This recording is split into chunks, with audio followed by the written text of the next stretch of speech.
रूपन्देहीको शान्तिदीप युवा क्लबको आयोजनामा जारी प्रथम शान्तिदीप कप सैनामैना नगर स्तरीय वडा कप नकआउट फुटबल प्रतियोगिताको फाइनल खेल भोलि वैशाख 27 गते आइतबार हुँदैछ।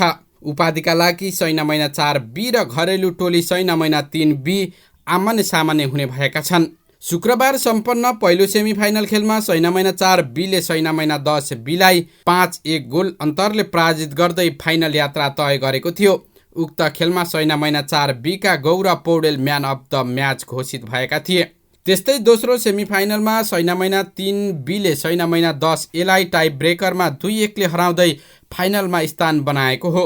निर्धारित समयको प्रतिस्पर्धात्मक खेल गोलरहित बराबरीमा सकिएपछि खेल टाई ब्रेकरमा पुगेको थियो। खेलमा उत्कृष्ट प्रदर्शन गरेका सैनामैना 3Bका गोलरक्षक तुफान Kumal man of the match चुनिएका थिए।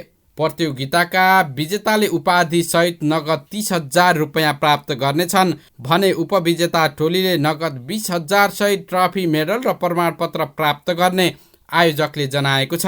फाइनल खेललाई भव्य र प्रतिस्पर्धात्मक बनाउने तयारी भइरहेको आयोजक क्लबका अध्यक्ष श्री दर्लामी मगरले जानकारी दिएका छन्।